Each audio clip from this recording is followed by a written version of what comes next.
The Galactic Defense Academy's training ground stretched across 3 kilometers of reinforced durasteel, its surface scarred by decades of combat exercises. Towering energy barriers hummed with power, creating practice zones where cadets from 12 different species honed their skills. The morning air carried the sharp scent of ozone from discharged weapons and the metallic tang of sweat from various alien physiologies. Cadet Marcus Chen adjusted his training vest and checked his pulse rifle's charge indicator. Around him, his squad mates prepared for another round of combat simulation. The Zephyrian beside him, Castel, flexed his 4 arms and tested his weapon's weight distribution. His blue-scaled hide gleamed under the artificial lighting, and his compound eyes tracked multiple targets simultaneously. "Today's scenario involves urban warfare," announced Instructor Vexahai, her chitinous voice carrying across the training ground. The insectoid hive queen descendant stood 3 meters tall, her presence commanding respect from every cadet.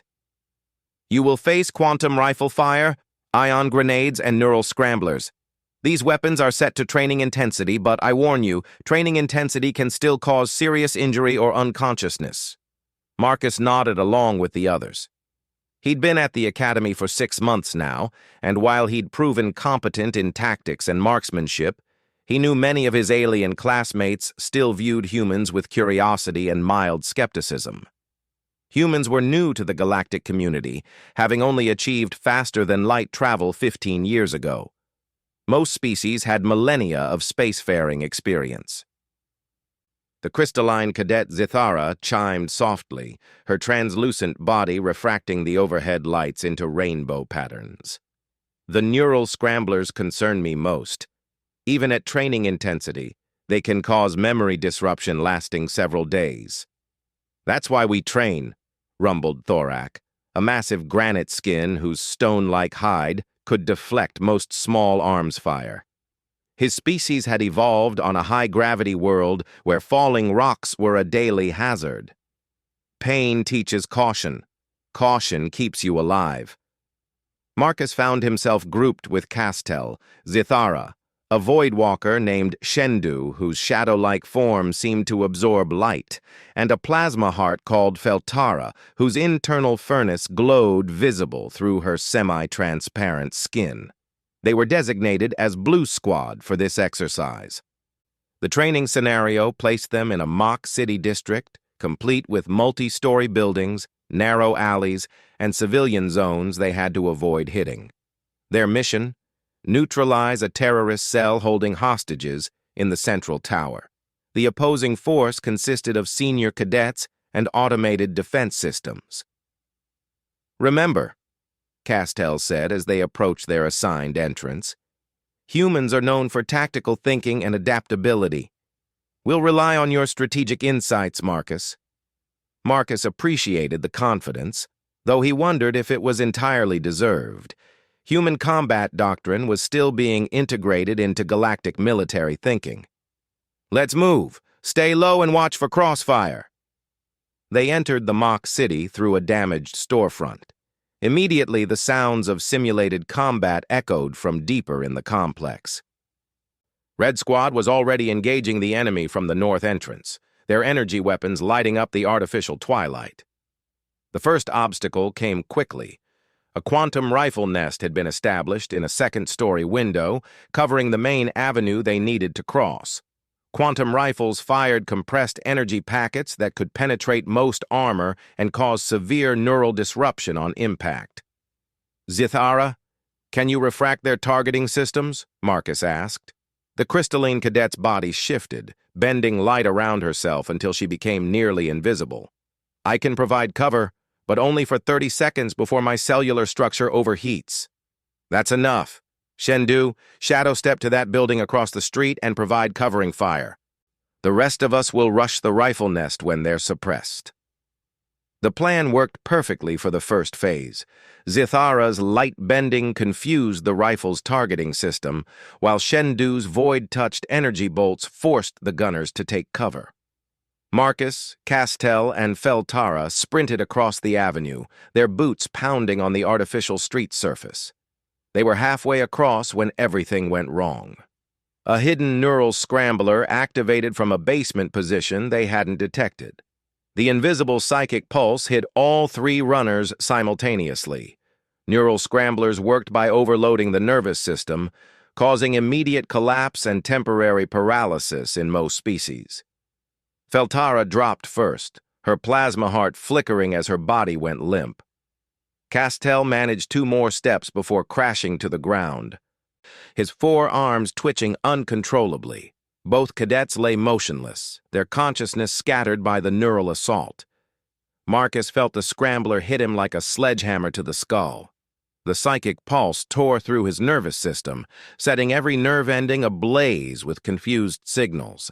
His vision exploded into static, his inner ear screamed conflicting balance information, and his muscles received a dozen different movement commands simultaneously.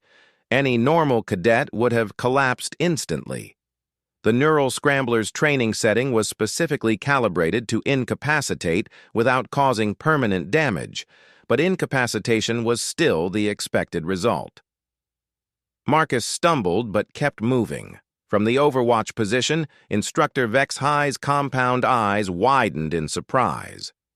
Her enhanced vision tracked the human cadet as he shook his head once, hard, and continued his charge toward the rifle nest.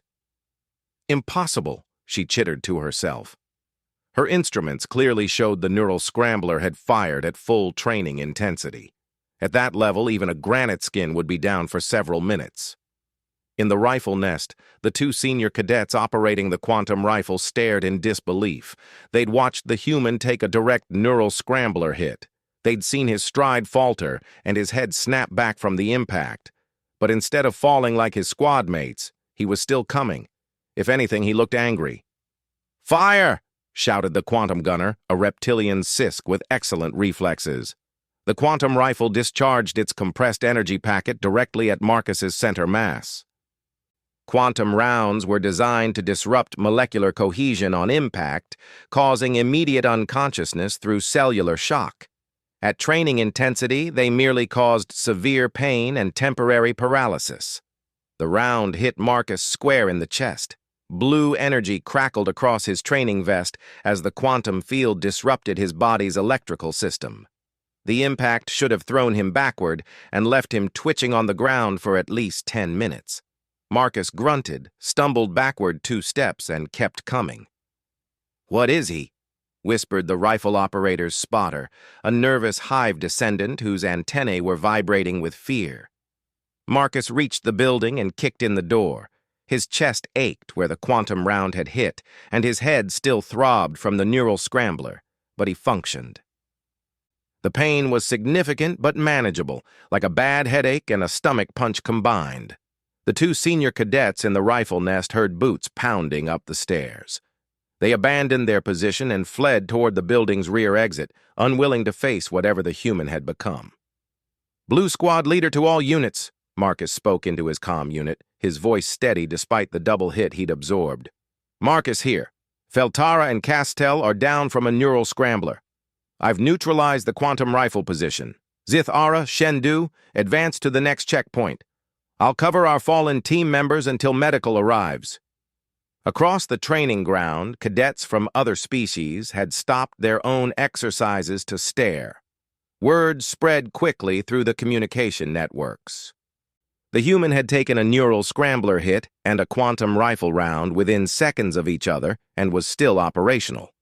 Instructor Vexahai activated her emergency protocols and glided across the training ground on her 6 legs. She needed to examine this cadet immediately. Her instruments had recorded everything, but the readings seemed impossible. By the time she reached the position, Marcus was kneeling beside his unconscious squad mates, checking their vital signs with practiced efficiency. His training vest showed scorch marks from the quantum impact, and neural activity sensors indicated he'd definitely been hit by the scrambler, but he was alert and functional. "Cadet Chen," Vexhai announced, her voice carrying harmonics of confusion and scientific curiosity. Please remain where you are. I need to run medical scans. Marcus looked up at the towering instructor. Ma'am, Feltara and Castell need attention first. They took the full scrambler hit and haven't regained consciousness. Medical teams are already responding to them, she assured him, producing a handheld scanner that hummed with activity as she pointed it at Marcus. I need to understand what just occurred. According to my instruments, you absorbed neural and quantum impacts that should have incapacitated you. I got hit pretty hard, Marcus admitted, rubbing his chest where the quantum round had struck. But I've had worse during human military training. Pain doesn't stop you unless you let it. Vexhi's scanner chirped with incoming data. Marcus's neural patterns showed definite disruption from the scrambler. The psychic attack had definitely affected him. Cellular analysis indicated quantum field exposure consistent with a direct quantum rifle hit. Yet his cognitive functions remained normal, and his physical coordination showed only minor impairment. This is unprecedented, she murmured, her scientific mind racing. In 40 years of instruction, I have never seen a cadet continue fighting after absorbing both neural and quantum impacts. Maybe humans are just stubborn, Marcus suggested with a slight smile. My old drill sergeant used to say pain is just weakness leaving the body. Other instructors began arriving, drawn by reports of the incident. Senior instructor Malthus, an elderly void walker whose experience spanned multiple conflicts, materialized beside Vexhi like condensing shadow. I observed from the tactical center, Malthus said, his voice like distant thunder. The human's response defies standard physiological expectations. We must investigate this phenomenon. Medical teams had arrived and were loading Feltara and Castell onto grav stretchers. Both cadets were regaining consciousness slowly, their neurological systems still scrambled but recovering. They would be fine within a few hours. Marcus stood and dusted off his training gear. Sir, if the exercise is continuing, Blue Squad still has a mission to complete. Vexhi and Malthus exchanged glances that conveyed volumes. The human's casual attitude toward what should have been debilitating injuries raised questions that went far beyond a single training exercise. The exercise is concluded for your squad, Vexhi decided. I want comprehensive medical and psychological evaluations run immediately. This incident requires investigation. As medical technicians approached with their scanners and samples kits, Marcus realized his simple training day had become something much more significant. Around the training ground, cadets from a dozen species watched him with new interest and no small amount of concern. He'd absorbed hits that would floor most sentient beings and walked away. Now everyone wanted to know how. The afternoon sun cast long shadows across the academy grounds as news of the incident spread. In dormitories and mess halls, cadets discussed what they'd witnessed. Some called it impossible. Others whispered that humans might be more dangerous than anyone had realized. Marcus found himself at the center of attention he'd never wanted, his simple demonstration of human resilience, about to reshape how the galaxy viewed his entire species. The Academy's medical center buzzed with activity as 3 different species of doctors examined every inch of Marcus Chen's physiology. The human cadet sat patiently on an examination table that had been adjusted for his bipedal frame, surrounded by scanning equipment that hummed and clicked with alien efficiency. Dr. Yithmol, the facility's chief medical officer, studied the readouts with 4 eyes while her assistant, a crystalline-formed healer named Pure Light, channeled diagnostic energy through Marcus's nervous system. The Zephyrian doctor's scaled hands moved in complex patterns as she interpreted the data streaming across her screens. Remarkable, Dr. Yithmol muttered, her tail twitching with scientific excitement. The neural pathways showed definite scrambling from the psychic attack, yet consciousness remained intact. And these cellular readings... She paused, double-checking her instruments. Pure Light, are you certain your scanners are calibrated correctly?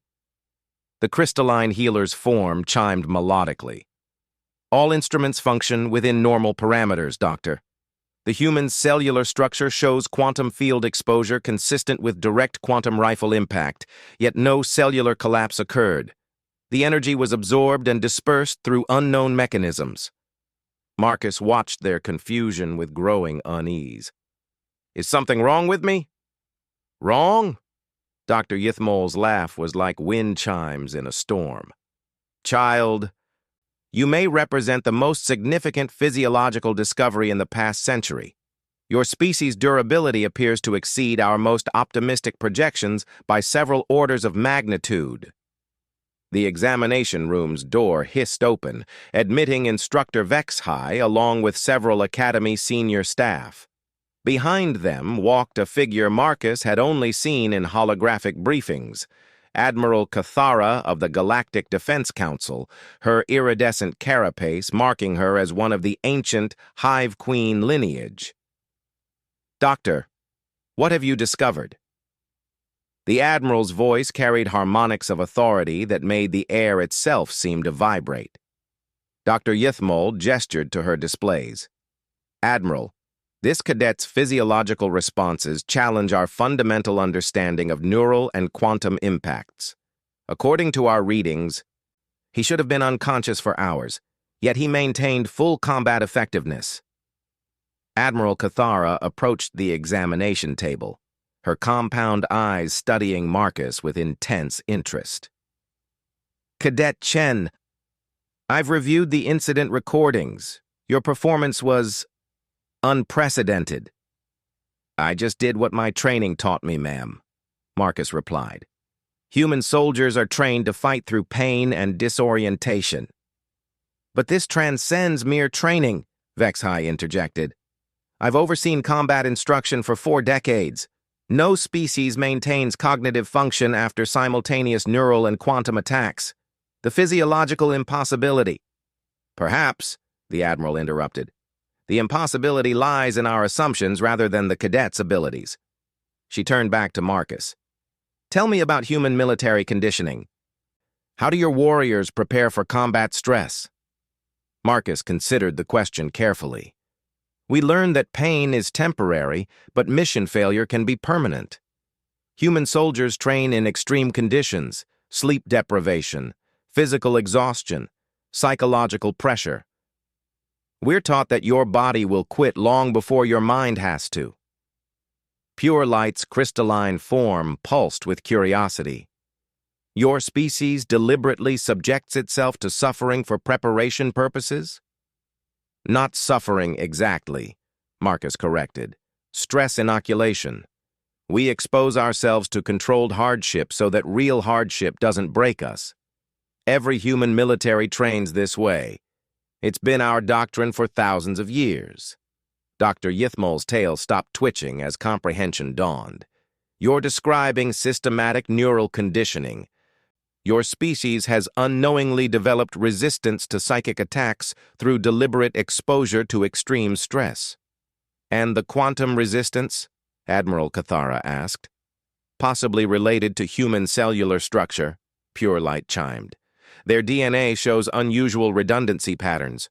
Where most species have single-point vulnerabilities, humans appear to have multiple backup systems. The room fell silent as the implications sank in. Admiral Cathara's antennae twitched, a sign of deep thought among her people. Cadet Chen, she said finally, I'm authorizing expanded testing. With your permission, we'd like to understand the full extent of human resilience capabilities. What kind of testing, ma'am? Combat scenarios beyond normal Academy parameters. We need to establish human baseline tolerances for various weapon systems and environmental stresses. This information could be crucial for future military integration. Marcus nodded slowly. If it helps the war effort, I'm willing. 3 hours later, Marcus found himself in Testing Complex 7, a facility normally used for equipment evaluation rather than biological studies. The complex could simulate various planetary environments and weapon effects while maintaining complete safety controls. Joining him was a team of volunteer observers from different species, each interested in understanding human capabilities from their own perspective. Castell had insisted on participating despite still recovering from his neural scrambler exposure. "You saved our mission today," the Zephyrian said, flexing his 4 arms to work out lingering stiffness. "I want to understand how." Also present was Thorak, the massive granite skin whose own species was renowned for physical durability.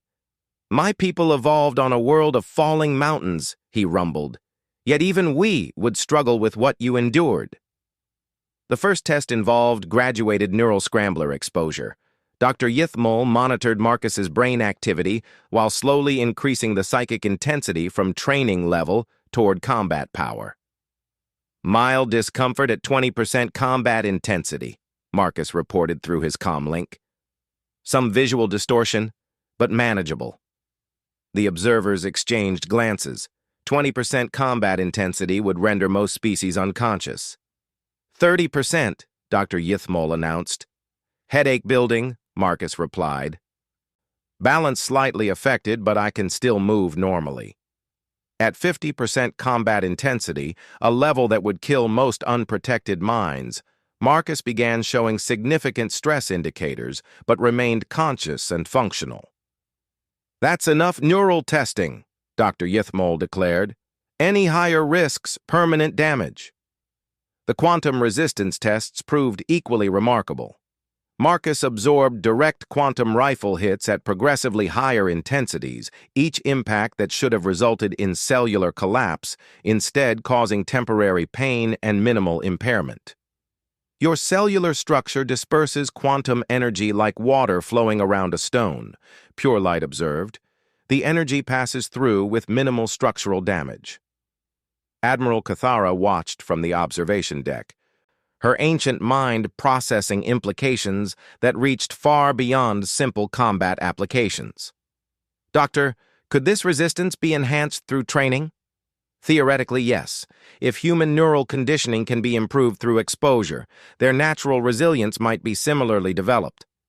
The testing continued into the evening. Marcus endured sonic attacks that would shatter crystalline beings, survived atmospheric pressures that would crush most species, and maintained cognitive function through sensory deprivation that typically caused psychological breakdown. With each test, the observers grew more amazed and more concerned. "He's not just tough," Castell whispered to Thorak. "He's processing all of this like it's routine discomfort." The granite skin nodded gravely. "My species prides itself on endurance, but we would show pain, show strain. The human acts as though severe injury is merely inconvenience." During a break between tests, Marcus overheard fragments of conversation among the research team. "Implications for military doctrine are staggering. If all humans show similar resistance, we may have underestimated their species significantly." Dr. Yithmol approached him with a nutrition bar and hydration fluid designed for human physiology. "Cadet, how do you feel about these tests?" Marcus accepted the refreshments gratefully. "Honestly, it feels like advanced training. Challenging, but nothing I can't handle." "That attitude may be as important as your physical capabilities," she observed. "Your species treats severe stress as normal operational parameters. We have a saying, embrace the suck. If you accept that missions will involve hardship, you can focus on completing objectives instead of avoiding discomfort." Pure Light materialized beside them, her crystalline form reflecting the chamber's lights. "This philosophy is alien to most species. We typically avoid unnecessary suffering." "But necessity is subjective," Marcus pointed out. "What seems unnecessary to you might be essential preparation to us." Admiral Cathara's voice echoed through the complex's communication system. "Cadet Chen, report to the observation deck. We need to discuss the implications of today's findings." Marcus made his way to the elevated platform where Academy leadership had gathered. The weight of their collective attention was almost physical. multiple species studying him like a specimen that had evolved beyond their understanding. Your test results will require significant policy revisions, Admiral Cathara began. Human integration into galactic defense forces was planned to occur gradually over decades. These findings suggest acceleration may be necessary. Ma'am? War is coming, Cadet. Our intelligence indicates the Devourers have begun mobilizing beyond the void barrier. When that conflict arrives, beings who can survive their weapons while remaining functional may be the difference between victory and extinction. The room's atmosphere grew heavy with unspoken implications. Marcus realized his simple demonstration of durability had revealed something that went far beyond individual capability. We'll need to test other humans immediately, Instructor Vexhai added. If your resilience is species-wide rather than individual mutation, our entire strategic planning must be reconsidered. There's more, Dr. Yithmal said, consulting her data pad. Cadet Chen's cellular regeneration rates are also accelerated. Damage that would require days to heal in most species appears to resolve in hours for humans. Marcus touched his chest where the quantum round had hit. The soreness was already fading, replaced by nothing more than mild tenderness. How many humans are currently enrolled at the Academy? Admiral Cathara asked. 12, Vexhai replied. We were conducting gradual integration assessment. Expand that to 1,200 as quickly as possible. I want comprehensive testing of human capabilities across all military disciplines. As the meeting continued, Marcus found himself wondering how his simple training exercise had led to such momentous decisions. Around him, the galaxy's military leadership was restructuring their entire understanding of human potential based on his ability to walk off injuries that would cripple others. Outside the testing complex, night had fallen across the Academy grounds. In dormitories throughout the facility, cadets from dozens of species discussed the day's revelations in hushed tones. The humans, they realized, were not just new arrivals to be gradually integrated. They might be the galaxy's secret weapon against an enemy none of them fully understood yet. The emergency klaxons shrieked across the Academy at 0347 hours, jolting every cadet from sleep with their piercing wail. Marcus rolled from his bunk with practiced efficiency, grabbing his gear as emergency lighting bathed the dormitory in harsh red. Around him, his alien roommates struggled to orient themselves in the chaos. All cadets to emergency stations, Admiral Cathara's voice boomed through the communication system. This is not a drill. Hostile forces have breached the outer defense grid. Academy Protocol 7 is now in effect. Marcus's Zephyrian roommate, Tel Vash, was still fumbling with his equipment harness. Protocol 7 means evacuation, doesn't it? No. Marcus replied grimly, checking his weapon's charge. Protocol 7 means the Academy is under direct attack, and civilian evacuation is impossible. We fight here. Through the dormitory's reinforced windows, explosions lit the pre-dawn darkness. The Academy's orbital defense platforms were engaging something in the upper atmosphere, their energy beams creating brilliant streaks against the starfield. Marcus sprinted toward the assembly point, joined by streams of cadets from every species in the Academy. The scene in the main courtyard was controlled chaos, instructors shouting orders, senior cadets organizing defensive positions, and the constant thunder of weapons fire from the Academy's automated defenses. Instructor Vexahai spotted Marcus in the crowd and gestured urgently. Cadet Chen, report to Command Complex 7 immediately. You're needed for special assignment. Marcus pushed through the crowd, noting how many of his fellow cadets looked terrified. Most had never experienced real combat, and the Academy's peaceful routine hadn't prepared them for actual warfare. The command complex was a hive of frantic activity. Holographic displays showed the tactical situation in real time. Multiple Devourer ships had somehow penetrated the void barrier and launched a surprise assault on the Academy.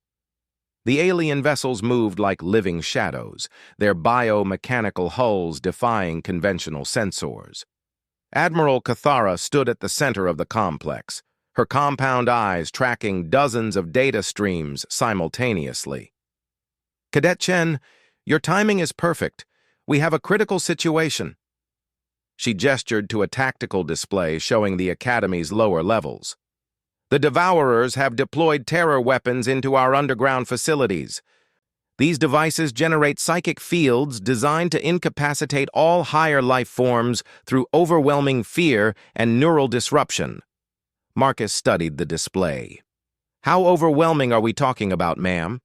Complete psychological collapse within minutes of exposure, Dr. Yithmol answered, appearing beside them with her medical scanner. The devices target the fear centers of the brain directly. No known species can resist their effects. Except possibly humans, Admiral Cathara continued. Based on yesterday's testing, your neural resistance might allow you to function in areas where others would be catatonic with terror. The tactical display showed red zones spreading through the Academy's sublevels. In those areas, dozens of cadets and staff were trapped, alive but helpless, overwhelmed by artificially induced fear so intense their minds simply shut down. We need someone to reach the reactor control room, the Admiral explained. The Devourers are trying to overload our power core. If they succeed, the explosion will destroy everything within 50 kilometers, including the civilian settlements. Marcus understood immediately. You need me to walk through a terror weapon field to reach the controls. It's a suicide mission for anyone else, Vexhai added. Even our bravest warriors become paralyzed children when exposed to devourer fear tactics. But your species' stress conditioning might provide enough resistance. Might. We don't know, Admiral Cathara admitted. This is uncharted territory. Terror weapons represent the Devourer's most effective psychological warfare tool. They've never failed before. Marcus looked at the display showing trapped personnel in the lower levels. Among them, he recognized several instructors who'd helped train him, fellow cadets he'd shared meals with, and support staff whose only crime was working at the galaxy's premier military academy. What's the time frame? Reactor overload in 90 minutes, reported the tactical officer, a nervous hive descendant whose antennae were vibrating with stress. The containment fields are already showing instability. Marcus picked up a heavy-duty radiation suit designed for emergency reactor work. I'll need directions to the control room and whatever protection you can give me. The suit will protect against radiation and environmental hazards, but it won't help with the psychic assault, Dr. Yithmol warned. Terror weapons attack the mind directly. Physical armor is useless. Then I'll have to rely on mental armor, Marcus replied, sealing the suit's helmet. Humans have been dealing with fear for a long time. The journey to the sublevels took Marcus through corridors he'd walked hundreds of times during his academy tenure. Now they felt alien and threatening, emergency lighting casting strange shadows that seemed to move independently. The deeper he went, the more the air itself seemed to thicken with malevolent presence. At sublevel 5, Marcus encountered his first terror weapon effect. The sensation hit him like a physical blow, pure, undiluted fear that bypassed rational thought and struck directly at the primitive parts of his brain. Images flooded his mind. Childhood nightmares given form, imagined threats becoming reality. Every phobia he'd ever suppressed suddenly manifested. For most beings, this would be the end. The terror weapon's psychic assault was designed to trigger complete mental shutdown, leaving victims conscious but unable to act, lost in their own personalized hell of infinite fear. Marcus paused, gritted his teeth, and pushed forward. The terror was real and overwhelming, but his human training had prepared him for this without anyone realizing it. Every grueling exercise he'd endured, every moment of pushing through exhaustion and pain, every drill instructor who'd screamed that fear was just another enemy to defeat, it all came together into a foundation of mental resilience. Fear is temporary, he muttered through clenched teeth, repeating words from his basic training. Mission is permanent. At sublevel 7, the psychic assault intensified. Marcus began seeing things that weren't there. Devourer creatures stalking him through the corridors, walls bleeding, floors opening into bottomless pits. His hands shook, his breathing became ragged, and sweat poured down his face despite the suit's climate control. But he kept walking. Through his suit's communication system, he could hear the mounting panic in the command complex. Reactor containment down to 60%. Overload in 47 minutes. Marcus reached sub-level 9, where the terror weapon effects reached their peak intensity. Here, he found the first victims, a crystalline instructor and 2 granite-skinned cadets lying motionless on the floor, their eyes open but their minds trapped in endless horror. Their bodies showed no physical damage, but they were as helpless as if they'd been shot. The fear effects here were so intense that Marcus had to stop and lean against the wall, fighting waves of artificial terror that threatened to overwhelm even his conditioned resistance. His vision blurred, his heart pounded, and every instinct screamed at him to run. Instead, he forced himself to remember his purpose. Thousands of lives depended on reaching the reactor controls. The cadets lying helpless around him were counting on someone who could function despite the psychic assault. "Reactor containment down to 30%, came the urgent update. 23 minutes to overload. Marcus stumbled into the reactor control room, his hands shaking so badly he could barely operate the control interface. The terror weapon's influence was strongest here. Waves of psychic fear so intense they felt like physical blows. Around the room, the facility's engineering staff lay collapsed, their minds shattered by exposure to pure terror. The reactor display showed critical warnings flashing across every screen. The Devourer attack had corrupted the safety protocols, sending the core toward an uncontrolled energy release that would vaporize everything for kilometers. Marcus's training at the academy had included basic reactor operation, but the emergency procedures were complex and required precise timing. Working while under psychic assault that had disabled every other being made the task nearly impossible. His hands fumbled with the controls as waves of artificial fear tried to convince him that touching anything would result in immediate death. The terror weapon fed him visions of reactor explosions, radiation poisoning, and countless other horrible fates if he made any mistakes. "Containment down to 15%, the communication system announced. 12 minutes to overload. Marcus closed his eyes and forced himself to focus on the technical procedures rather than the psychic assault. Step by step, he began the emergency shutdown sequence, each action requiring enormous willpower to overcome the artificial terror flooding his mind. The first safety protocol activated successfully. The reactor's primary feed began reducing power output, but the process was too slow. He needed to manually engage the emergency coolant systems and realign the containment field generators, procedures that required perfect coordination while his mind was under constant psychic attack. 5 minutes to overload, came the increasingly desperate updates from above. Marcus's hands were steadier now. Somewhere in the depths of his concentration, he'd found a core of human stubbornness that even Devourer terror weapons couldn't shake. The fear was still there, overwhelming and constant, but it had become background noise to his determination. The coolant systems engaged with a satisfying hum. Containment field alignment required delicate adjustments to 17 different generators, each one calibrated to precise specifications, while alarms screamed and artificial terror tried to convince him that each control he touched would kill everyone in the academy. 2 minutes to overload. The final field generator snapped into alignment. Marcus slammed his hand down on the emergency stabilization control, engaging every safety system simultaneously. The reactor's angry red warnings began shifting to amber, then yellow, then blessed green as the containment fields stabilized and power output dropped to safe levels. "Reactor stable," he reported through his communication system. his voice hoarse from the strain of fighting constant terror. "Crisis contained." The response from the command complex was immediate and jubilant.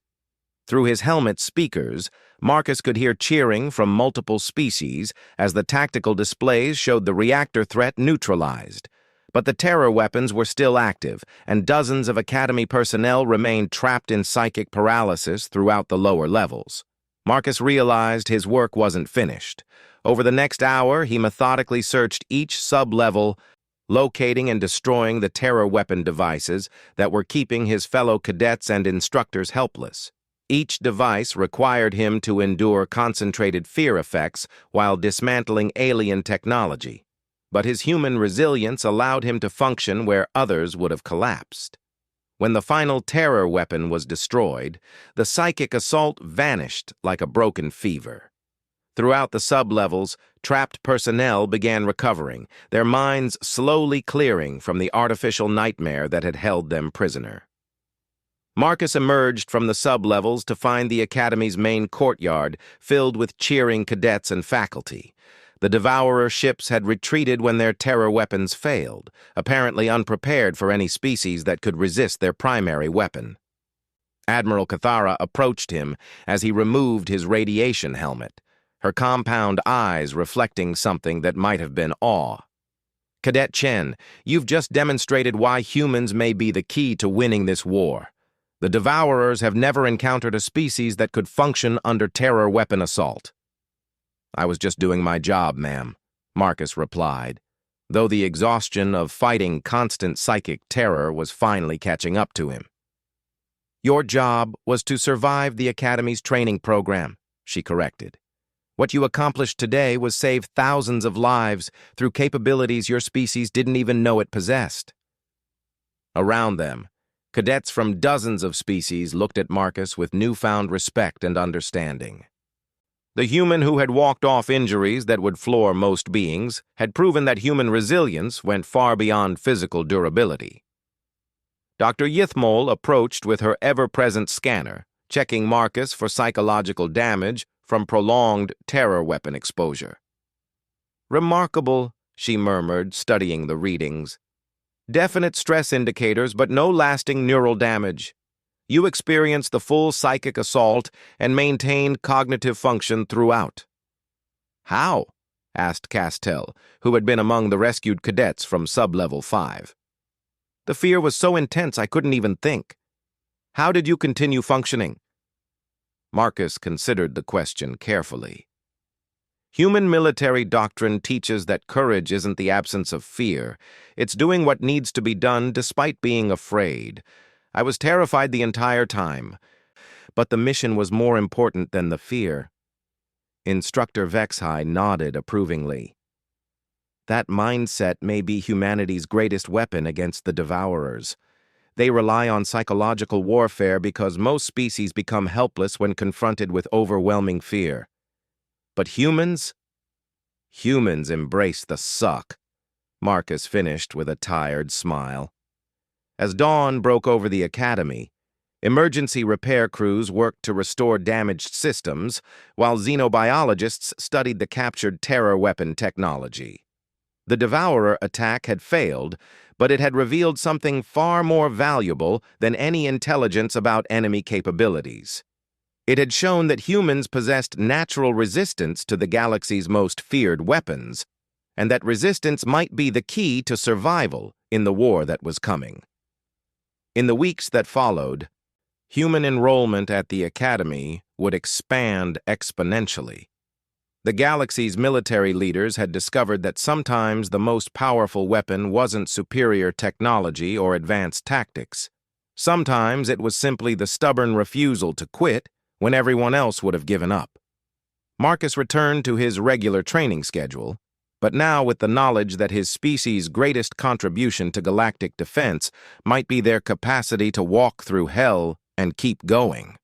After all, as any human warrior could have told them, sometimes taking a hit and walking on was exactly what the mission required.